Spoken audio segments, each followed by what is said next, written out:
Welcome, everybody. Great to have you guys all with us. Hang on just a sec. Really good to have you guys all with us. We've got a very special guest with us this evening. But as we like to do, let's kick off with some gratitude. So, Stephen, what are you grateful for tonight? In this very moment, I'm grateful that my hot water just finished boiling from my tea that I'm gonna have for today's session. So I'm grateful for that, and I'm grateful just to have this place in this community to come to on a Wednesday night. How lovely is this? Yeah, so many things, wouldn't know where to start.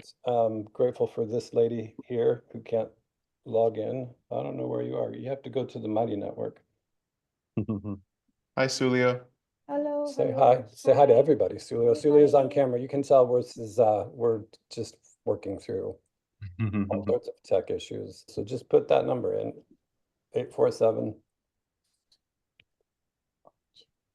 Got it? All right. Excellent. That gave us a minute to let a couple other people in the room at the same time. Yeah, grateful to be here with you guys. Really grateful for Anoah, the amazing work that he's doing that we'll learn a lot more about, continuing on his father's legacy. And just anything that we can do to really help promote just not only people that are in our orbit around tea and qigong, but also anytime that we can have, me in particular, the opportunity to support young entrepreneurs and small businesses, that's what really drives me. So excited for that. Noah, how about you? What are you grateful for tonight? We'll introduce you a little bit more detail here in a minute. Hey, I think today I woke up and I was really grateful for music, for the rhythms that music gives me. And the more I listen to music, the more I realize it's just is the beating of my heart, my breath, coming back to my breath, balancing my breath.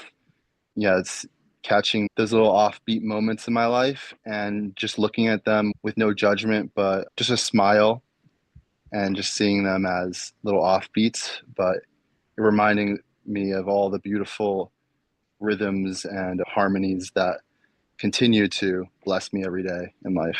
I guess music is my thing today I'm grateful for. Music is a good one. Awesome. I'll invite everybody else to type whatever you guys are grateful for into the chat. And then it's always interesting to know where everybody is. A lot of you guys have been here before, but just give everybody else an indication about how spread are. But let's jump in. So welcome to the Wild Tea Party. This is a space where tea and movement converge to bring harmony, connection, and vitality to our lives. Together, we embark on a something. I just lost my place, going too fast. We embark on a journey inspired by the timeless wisdom of tea and the flowing energy of Qigong. Thich Nhat Hanh offers us this guiding reflection. Drink your tea slowly and reverently, as if it is the axis on which the whole world Earth revolves. Earth revolves slowly, evenly. I thought I had this memorized, but I don't. Slowly, evenly, without rushing towards the future, live the actual moment. Only this moment is life. In this spirit, each session will not only explore the mystery, mythology, and health benefits of a specific tea or herb, or in this case, tea ceremony, but also weave in the gentle practice of Qigong. Just as tea invites us to pause and savor life, Qigong helps us cultivate presence and energy through mindful movement. Together, they create a synergy that nourishes both body and spirit, offering balance, clarity, and transformation. We are honored to have you join us tonight on our shared journey as we celebrate the simple yet profound acts that ground us in the present moment. We invite you to bring your curiosity, your open heart, and perhaps in the future a friend or two to share in this unique blend of tea and Qigong. Together, we'll steep ourselves in the wisdom of nature and the flow of life.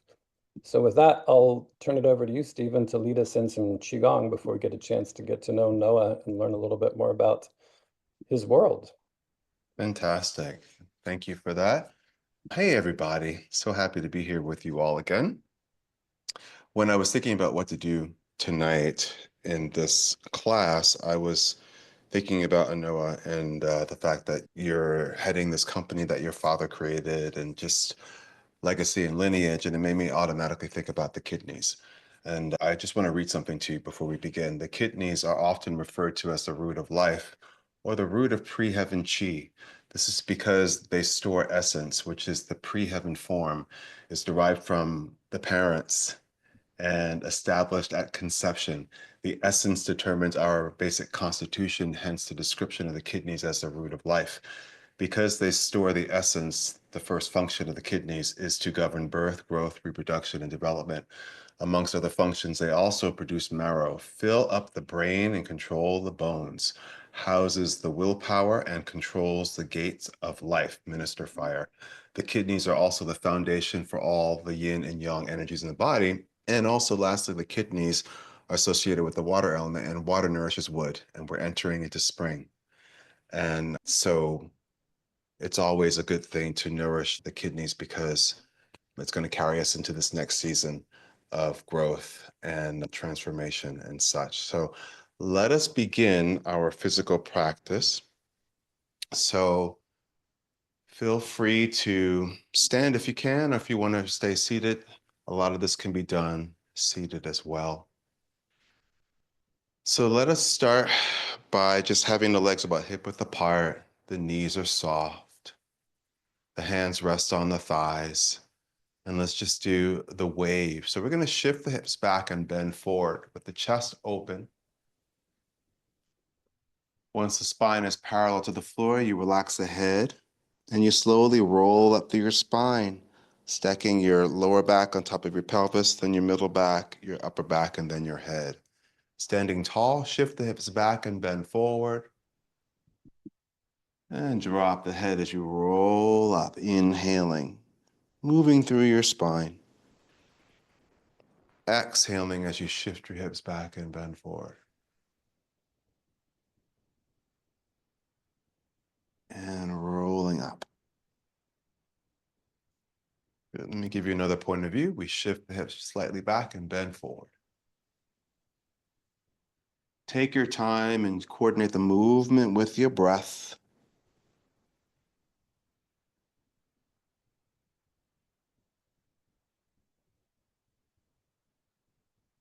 Feeling that stretch of the back, the low back, the mid back, the upper back, the neck. Let's do this twice more.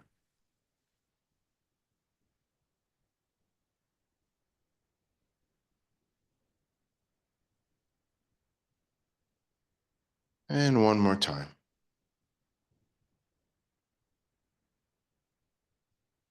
Slowly rolling up. Good. And then from here, let's go into water waves. So moving from the center of your body with your arms down, just turn from your hips and your waist side to side. And allow the arms to spiral around the body. Feeling the air moving through your fingers. Taking this moment to drop into the present. That was a good opportunity to release and let go of any of the worries that we may have felt during the day. And gently push them away. Feel how the spine lengthens long and the shoulders relax down away from the ears. Nice deep breaths in and out of your body.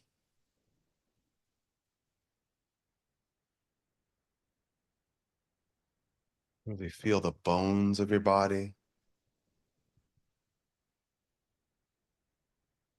Feeling the muscles. Feeling the energy within you that's actually moving you. The chi in your body animates all aspects of your being.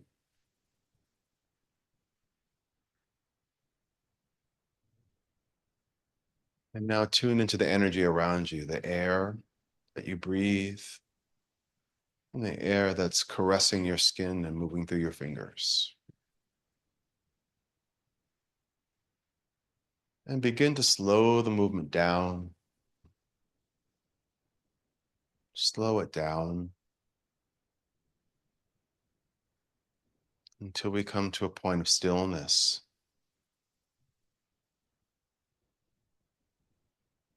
Good.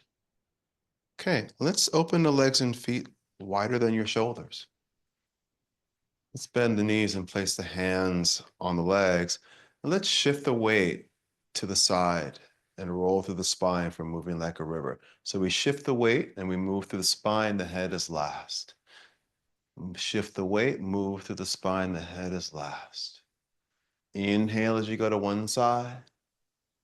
Exhale as you move to the other.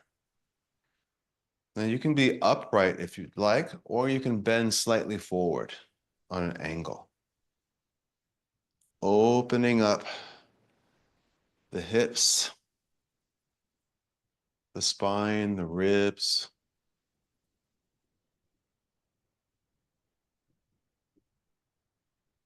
Moving with the quality of water. Tapping into that water element. Water nourishes wood, carrying us into this next season.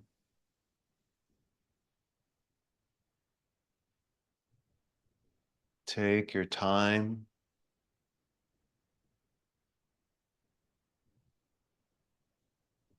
Good. Now begin to slow the movement down. Slow it down till you're centered. And then bend forward. You can bring your hands to the floor if you can reach them. Reach them to the floor, or you can put your hands on your feet or your shins or your ankles. Keep your knees soft or straighten them, whatever's comfortable for you. Feel that nice stretch of the back of the body. Stretching out the legs, the hips, the low back, opening up the kidney space. Gently bob your head yes. Gently shake your head no. Gently shake your head maybe.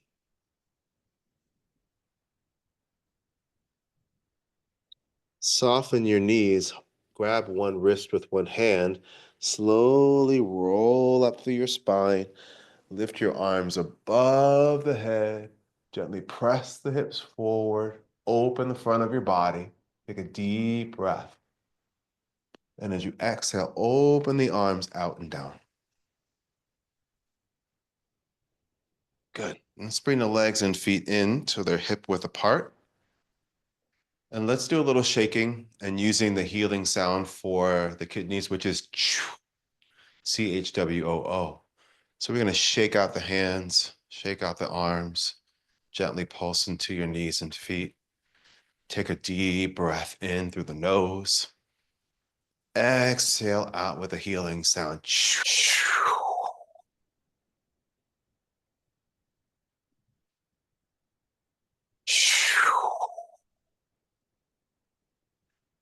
Good. Now let's do the healing sound for the liver, which is SH.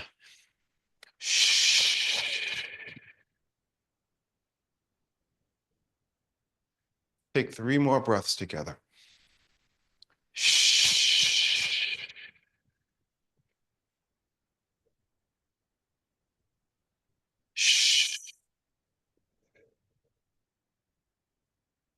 Slow the movement down. Slow it down until we're still. And just pause for a moment and feel the energy activated in your body in the stillness. Now let's do the flowing movement for the kidneys, which is the fountain. So we shift the hips back, the arms come forward. We curl the tailbone under, we slowly roll up through the spine as the arms lift to the height of the shoulders, hands to the height of the head, palms face away from your face, arms open out and down. As the arms go down, shift your hips back. Arms move in front of your hips. Back up the hands, face each other. Curl the tail under. Slowly roll up. Gaze towards your belly as you roll up. Lift your head as you lift your hands. Arms open out and down. Good. I'll give you another point of view. So I shift my hips back. I curl the tail under. Slowly roll up as I inhale and exhale. Inhale, energy draws up through the legs, hips, the spine, and exit out through the head and the arms. Inhale through the nose. Exhale out through the nose.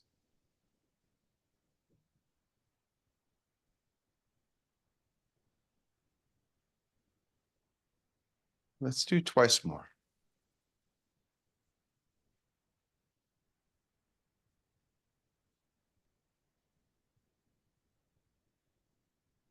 Last time.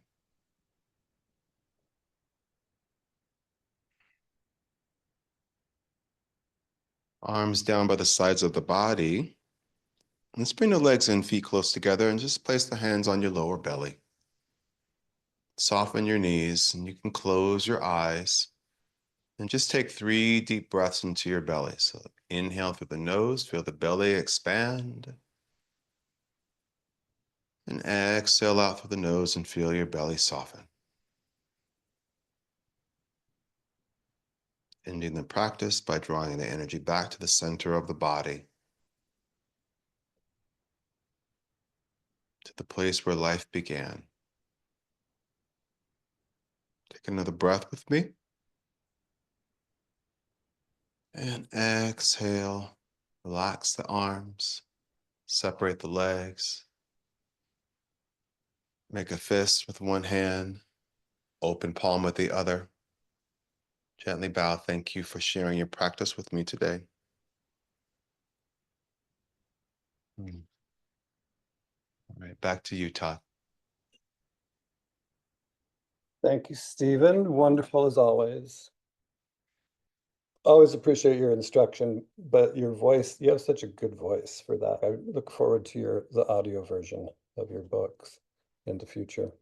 I'm not going to do a super long introduction because I really want us to be able to spend some time learning from Anoah about the Chinese tea ceremony.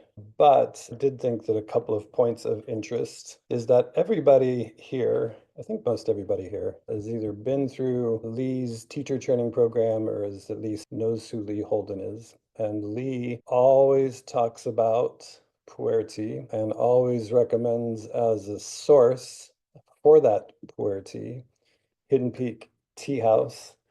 And Anoa's father is the one who started the journey into pu'er that has ultimately ended up with a lot of the tea that is at Hidden Peak. So you can actually go even more direct to the source in that case. So Anoa, I thought it might be good instead of me, for everybody that's not here, if you haven't seen the link, I'll put the link in here as well to their website. And I really encourage you, if you haven't had a chance yet, to read the About Us section, because it's a very, very interesting journey. We all have interesting journeys, but I think it certainly helps paint a really clear picture of just the passion and in particular for that type of tea. It was one of the very first wild tea party teachings that we did on tea is around pu'er tea. And so we got a little bit more insight into sort of the process of it. And Noah, I'll turn it over to you. Maybe if you want to give a little bit more of history or introduction and what you're so passionate about with Pure Land. But tonight we'll get a chance to actually see some really good ways of preparation and a much deeper understanding of this whole Gong Fu cha or the Chinese tea ceremony. So Noah, how would you like to kick off? Any history? It doesn't need to be a whole history lesson, I don't think, but maybe just a little bit more insight into sort of what got you to this point that you felt compelled to take over this legacy business from your father. Hey guys, I'm about to turn on my camera and I'd love to share this story. So let me wait. Bye. Bye-bye. Is my lens clean? Yeah. Let's see. Okay. I guess it all began as a family. I don't think we have a picture of my pops in here, but let me see. Um, yeah, basically, this is my little brother, this is my little sister, and this is me. And we grew up with my dad at this space called the Medicine Buddha Temple, and it was a tea house in San Francisco. And we would just do service um, at that temple and share tea with people. Um, but it always started as a medicine first because the temple was also a Chinese medicine clinic, and I always had the privilege to hear stories from my dad about Huangdi, the Yellow Emperor, the foundings of Chinese medicine, and how he looked at tea as a medicine. And tea was a sort of tone setter. It set the tone for the space. Whenever people stepped into the clinic, there's always some tea to welcome them. And I guess the big moment in the story is when my dad passed away. It was really unexpected in 2019. And I was always passionate about storytelling. And I was always learning about tea, but not like formally. And so when my dad passed away, there wasn't any way for me to really learn about pu'er tea or the teas that he was working with because he didn't leave like a written ledger or anything. So it sparked this need to go and just jump into the water and go explore and learn about tea and start serving people because I did remember that my dad just told me that Anoa, in this life, the word service is all you need to remember and you'll be good. If you can just learn to serve yourself and serve others, it'll bring you a lot of joy. So I just started to go and serve teas to my friends and started pouring tea and made a bunch of mistakes and I burned my fingers a bunch, literally and figuratively. But I learned how to pour tea and serve tea first. And I got to meet a lot of cool people, a lot of friends that took me under their wings and taught me. And so yeah, that kind of brings us to today and meeting Todd. I'm not sure how you found me, Todd. I think it was on the Gong Fu Tea Facebook group. Probably. Yeah. Yeah, on that wonderful community. But yeah, about 3 months ago, I decided to go back to Yunnan on a mission to build a tea set for myself and my friends, um, to help myself understand the ecosystem better and how to build sustainably, and also to help my friends also start their tea journey. So today I thought we could just sit together, have a conversation, and talk about tea as I set up my tea set and start pouring.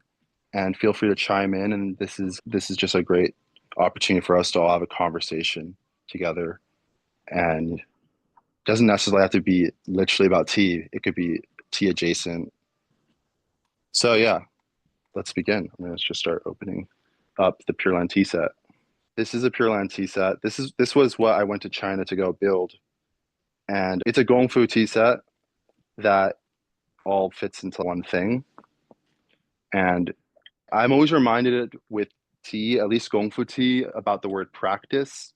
Every time, every time I sit down and have tea, I feel like it's a form of martial arts because I get to come back and do something I'm familiar with, something I know will always be stable in my life, um, along with meditation, just sitting down and having a cup of tea. And so every time I do a tea ceremony, at least with this particular tea set, I have a tracker. So I've this tea set's still new, so I've only used it 11 times. But today I'll get to use it one more time. So number Hmm. 12, I like the sound effects. and a little satisfying click.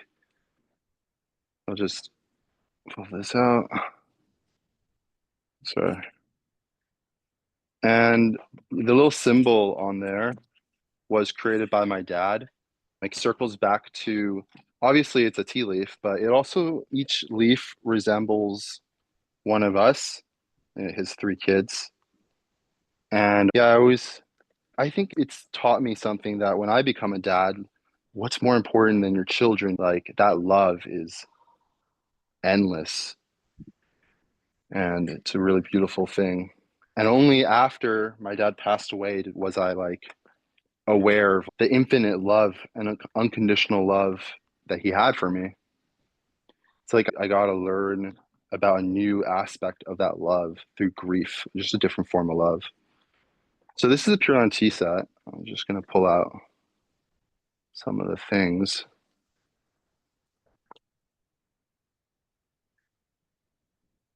And yeah, what have you guys learned through grief? I'd love to hear from Mm. anyone what you've learned through grief. Feel free to chime in. I think a lot of gratitude along with it. Like there's certainly that depth of sadness and missing out, and I think there's certainly different levels of grief depending on circumstances and relationships. But I think for Hmm. me, it goes back to that gratitude, sometimes combined with regrets for not having said things or not necessarily being ready to say goodbye. I think Hmm. that's been a big part of it too. Nushin, how about you? Yeah. Hi, Todd. Thank you so much. And hi there. My name is Nushin. I'm Iranian, and then Iranians love to just drink tea and brew tea together. And the tea, the concept of tea reminds me of home. I just sat down next to my mother in the morning, and then that samovar was there, the device, and then my mother poured tea for me for breakfast. And it has been a big part of my life. And in terms of grieving, it is the tea just, it's the concept of warmth and the concept of accompaniment. Accompaniment of someone is there and holding my hand, and then the warmth of just the warmth of cup of tea just brings a lot of comfort and ease and help the emotion to just keep moving. So yeah, thank you so much for the question and wanting to hear our story. Awesome. Thank you, Nushin. Stephen? Yeah, I think that when I think about grief, I think about waves. Think about water and waves and how grief can just come in like waves. For me, when I'm grieving something, someone, and that my grief, my experience of it isn't like anybody else's. Mine doesn't necessarily look like yours or feel like yours. And just the power and giving oneself permission to express one's grief in a way that feels true to you. And also, there's no time limit on grief. There's no, you feel it for as long as you need to feel it until you feel something else. Yeah, I love this conversation. Thank you for bringing this up. Thanks, Stephen. Hello, Jeanette. So How about you? I think it means for me that life as you know it can be gone in an instant, and everything that you've worked for and strived for and thought was so important begins to lose its importance in the face of losing a loved one. And yet, by the same token, you learn to appreciate that moment and stay in the present moment. Mm, And you really begin to believe and trust in what's important, and you understand what's important. that's awesome. Thank you for sharing that. thank you. Thank you. I feel like when I'm rinsing my teapot, I always think of it as a time to like cleanse and the water element, and it's a really cool clearing process. And grief does bring tears sometimes, but maybe the tears are a time where we can cleanse and clear some of that saltiness. Thank you for your shares. So I'm just gonna just brew some green tea first. All right, what are you guys brewing out there? You guys brewing any tea? Always have some tea at the ready. I'll drink a lot of pu'er, but my favorite go-to tea is High Mountain Oolong tea from Taiwan. Nice. I just had some oolong this morning from Tiance. Tiance is Nice. a really cool tea house in Berkeley. They really like oolong and Tiance.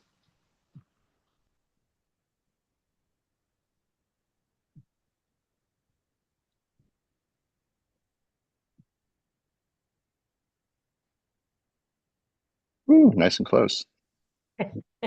Steamy. Mm-hmm. And Noah, what are the figures that you pour water over in the back on the back row? Oh yeah.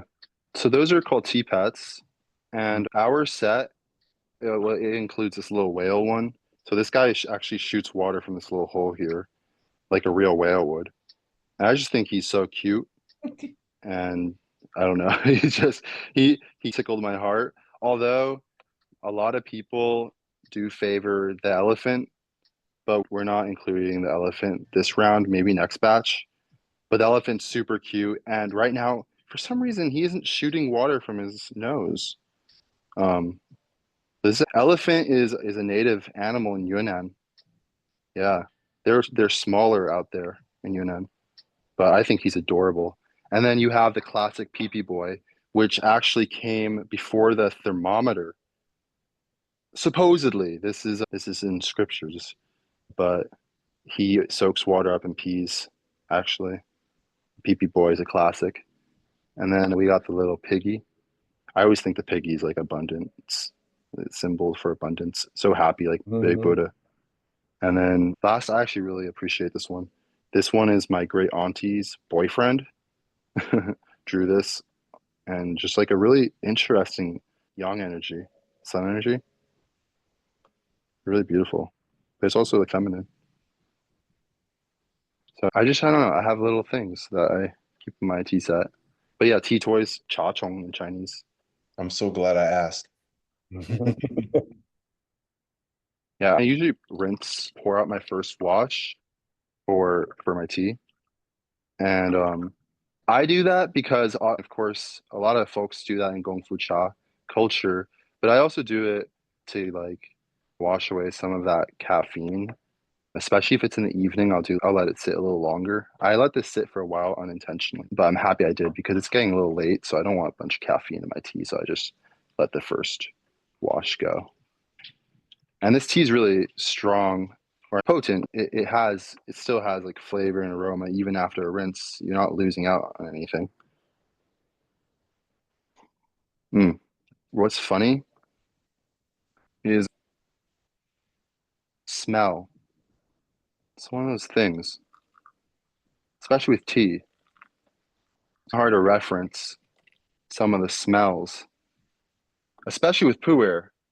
What's that smell, man? Is that like an old book or something? Yeah. What's going on there?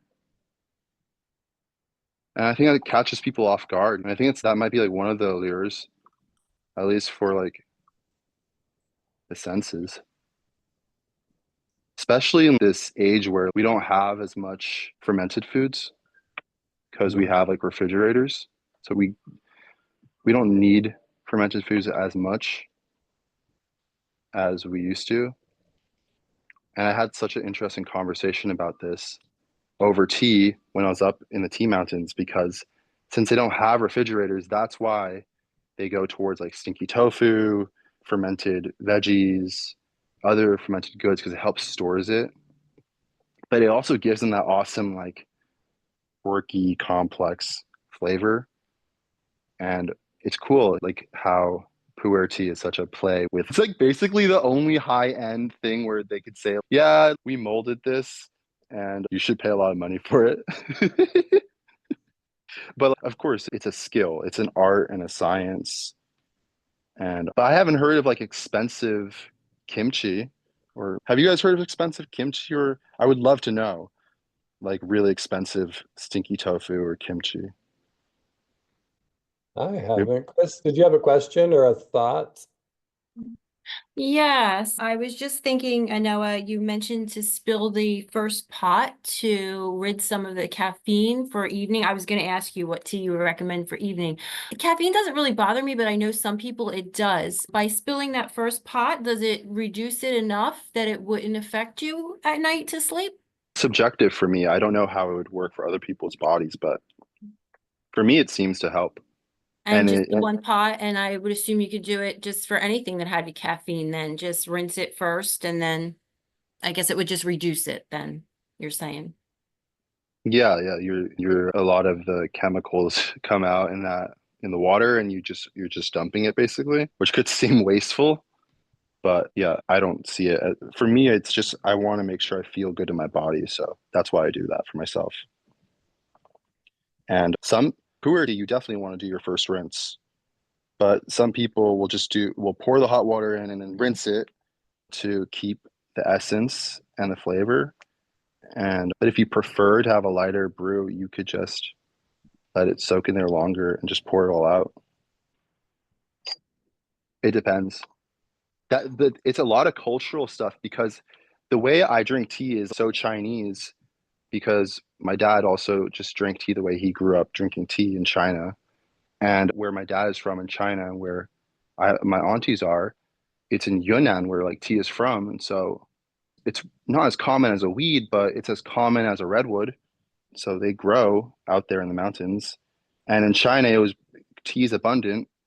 So Gong Fu Cha, there's a lot of spilling, and they're pretty liberal with the way they pour tea. Whereas if you go to Japan, you're not going to see much spilling because there was a lot of work to bring tea over to Japan. So they developed a system to save and conserve their tea because it's valuable and it was hard to come by and hard to produce. So it's just a different cultural background. But I was always used to being very liberal with tea growing up. Okay, I truly appreciate that response because when you said wasteful, like that's always what's going through my mind when I do it here at home. So I truly appreciate that and the cultural aspect. Thank you so much for the answer. Yeah, yeah. If you go to Whole Foods, I actually did the math on this. If you buy a pack of Lipton tea, there's about 10 grams of tea in a little packet, and it makes you about a nice strong mug of tea. But that is powdered. It's powdered tea from a bush. But if you drink high quality tea, 10 grams of high quality tea from a tea tree in Yunnan can make you probably like 10 of these teapots of tea, a lot of tea. You don't have to add sugar or milk. So, in that way, they were a bit like, this stuff gets you a long way. So, they just developed a sort of, I guess they got spoiled. It's the Monkey King story where he went to heaven and he went to the heavenly trees of peaches. And if you ate one of these peaches, you would get like divine superpowers, just one. And he went just through heaven, just picking like hundreds of these peaches and only eating the red part and then throwing away the rest. But the Chinese just had so much tea and they developed a culture where it's, yeah, we're not going to drink. There's actually a poem about not drinking the first brew or the second brew and only serving your guests the third brew. It's just hilarious. I think it's so up to the culture and the history and the context. I think it's all in that circumstance of it. Cheers, y'all. That's good. I also didn't know there was L-theanine in tea. That's something I learned recently.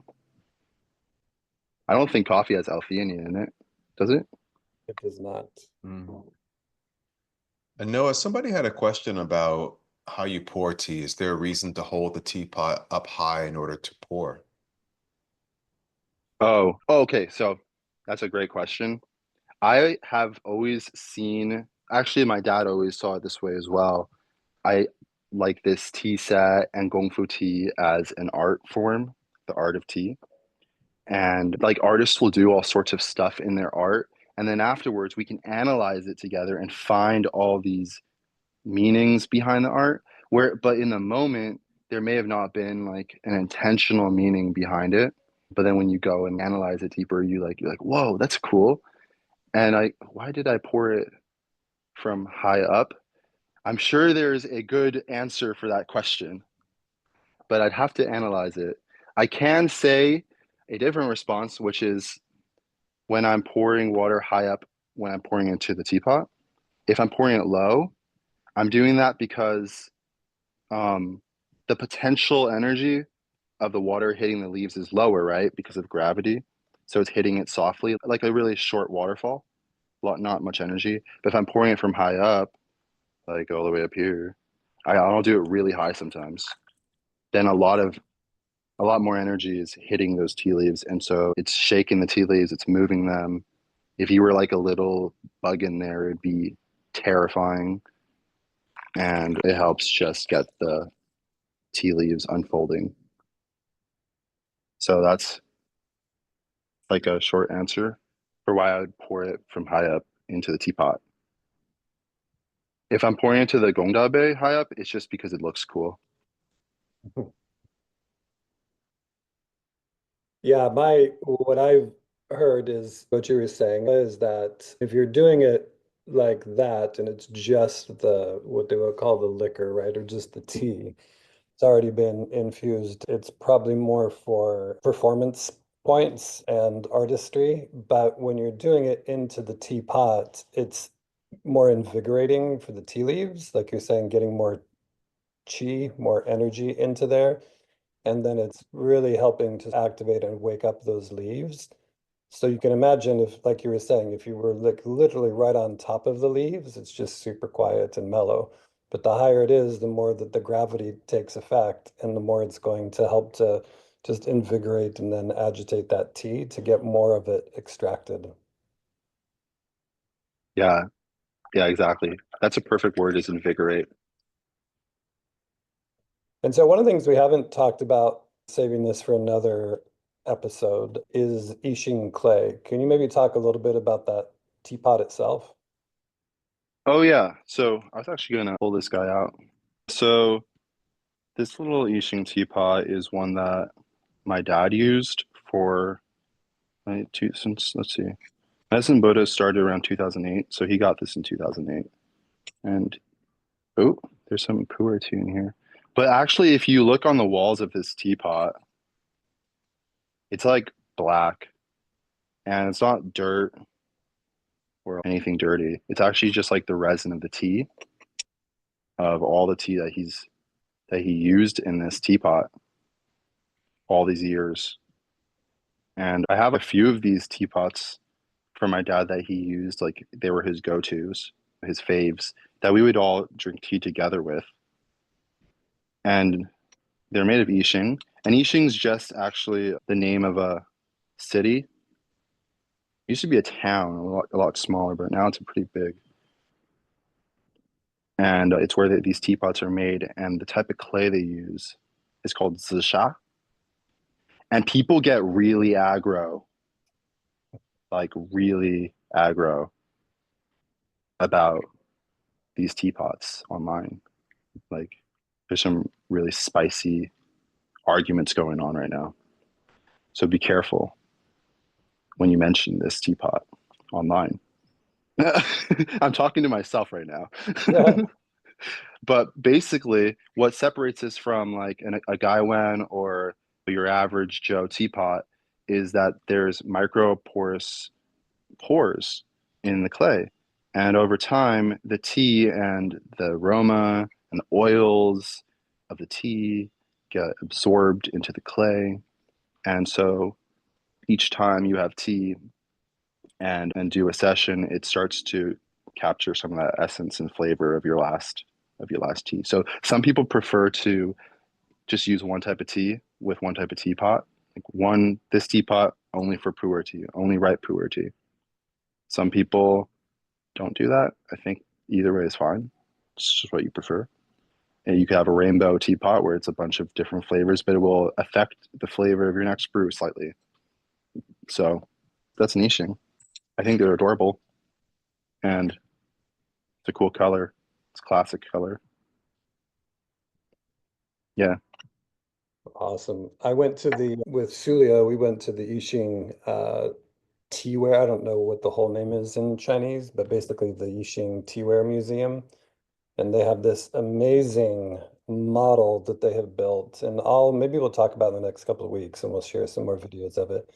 But they have this whole model, I guess maybe you call it diorama, maybe, of all these little teeny people. And it's like the entire village. And it shows the whole process of them digging the clay out of the river or the lake, and then how that then gets turned into the clay itself and the sifting and how they get the clay ready, and then all of the different people that then go through making it. And like you're saying, there's some of those teapots and some of the teaware masters.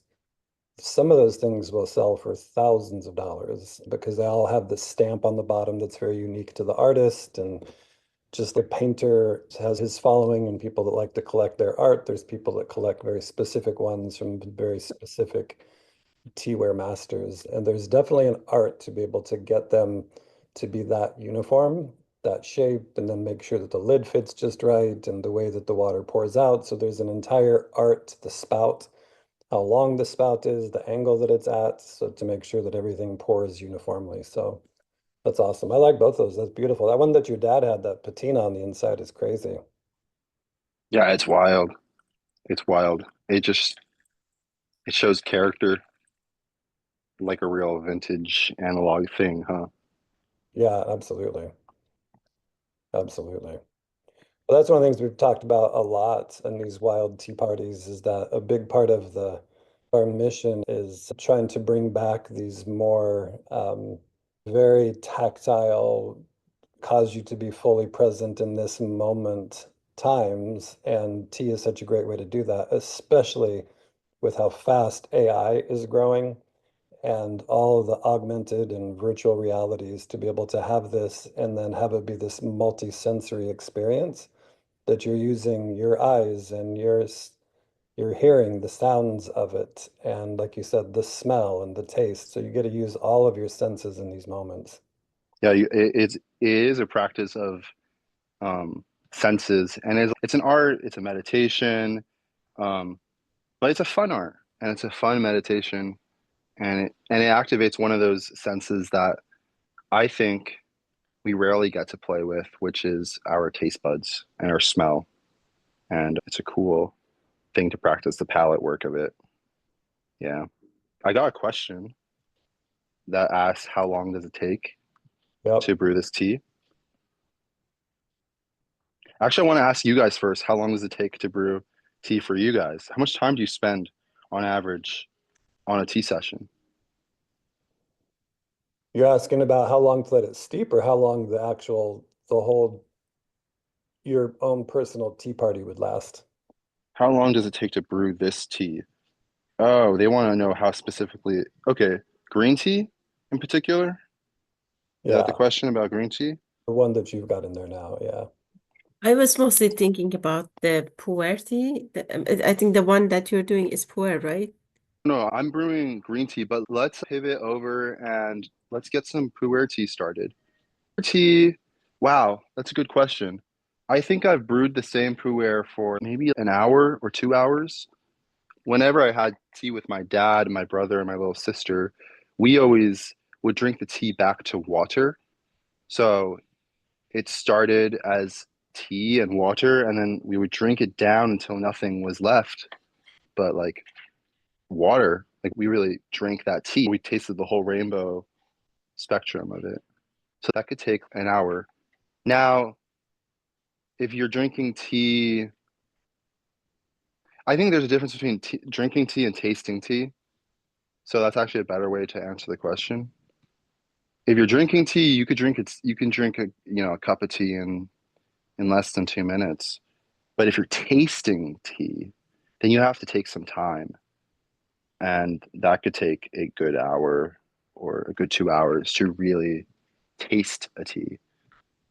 And whenever I choose teas, and whenever I experience choosing teas with my dad and my family in China, we always chunked out a day to sit and taste teas together. And that took time to do that because we have to sit with our senses and spend some time with the tea. There's like there's a lot of layers in just one type of tea. There's a lot of stuff going on there. Yeah, and I think So I some of it too is like with a lot of times with pu'er tea, they're really Nushin 45-second to 1 minute-ish infusions. Like it's not sitting in there for a long period of time. Or if you're anything like Todd and you forget about it, sometimes they may be 25-minute infusions because he totally forgot he had water in the teapot.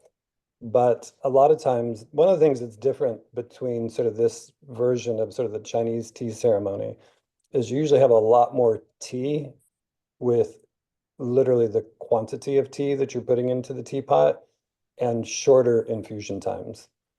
As opposed to if you were just preparing it, if you had a tea bag's worth of tea, that you're using. And you notice usually there's not very much tea in those, but a lot of times when they're using these Yixing, whether it's for oolong or pu'er, they're really putting a lot of tea in there and then shorter infusion times. And then you get multiple. And as Anoa is saying, there is this sort of bell curve where in the beginning you're not going to get as much flavor. Towards you get the third, fourth, fifth, sixth infusion, sometimes you're getting it at the peak because all of the leaves have been opened up at that point and you're getting all of that extraction.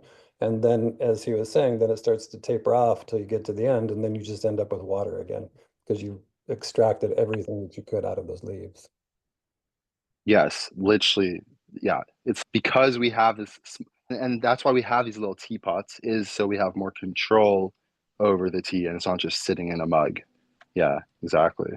Like normal tea bag would. Yeah, you have way more control over the tea. So I'm gonna brew this pu'er tea actually right now in this little Yixing. And I'll rinse this green tea over a teapot. Here you go. And this Yixing is new, so I'm just seasoning it. It's still getting its character.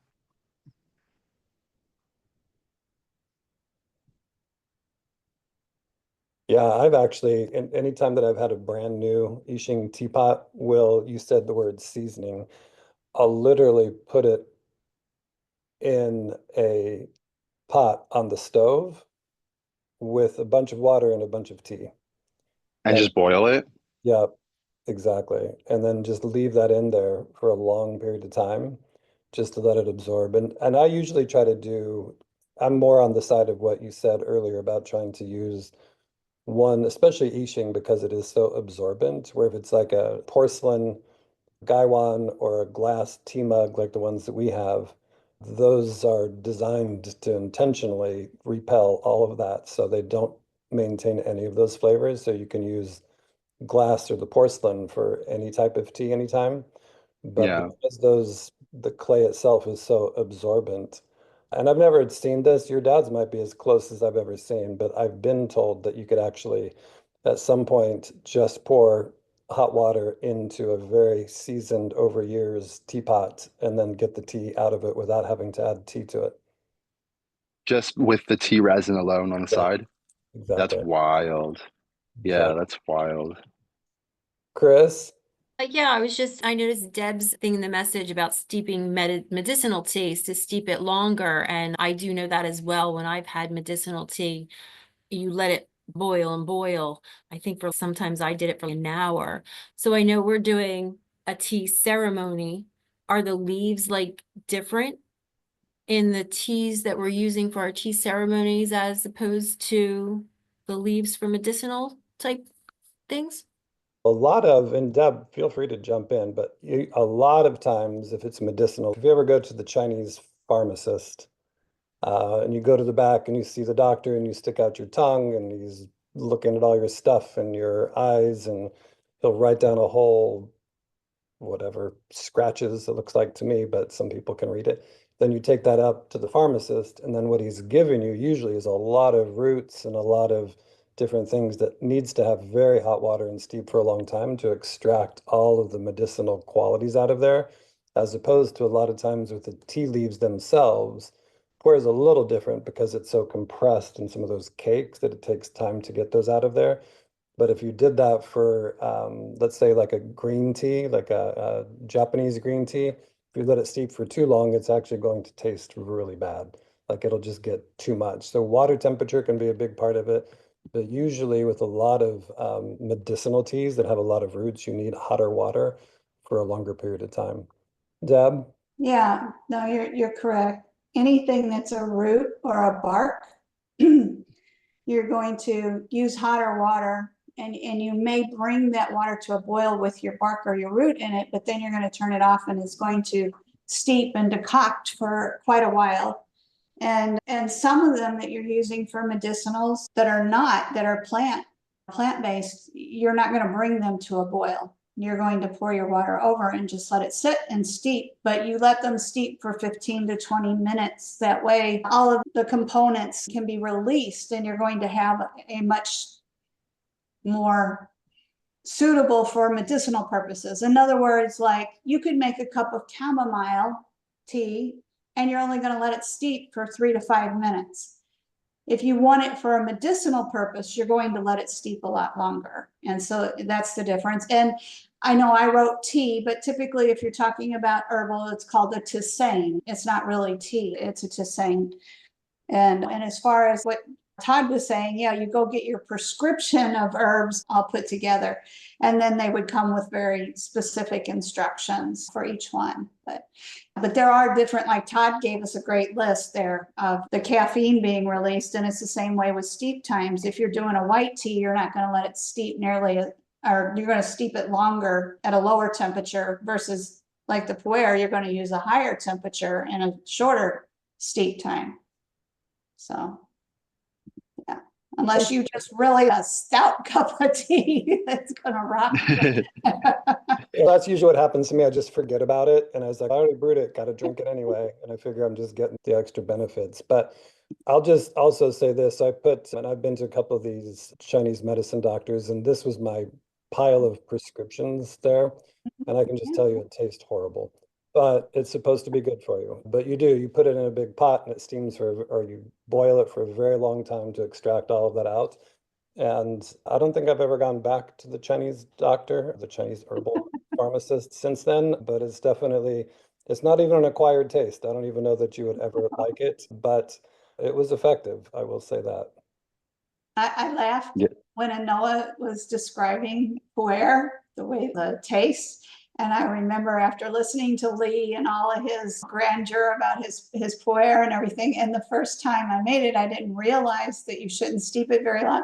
And it tasted like dirty socks and fish to me. I was like, where did they pull this out of? And then once you get the hang of it and you know what you're doing a little bit, it is rather nice at times. But yeah. Absolutely.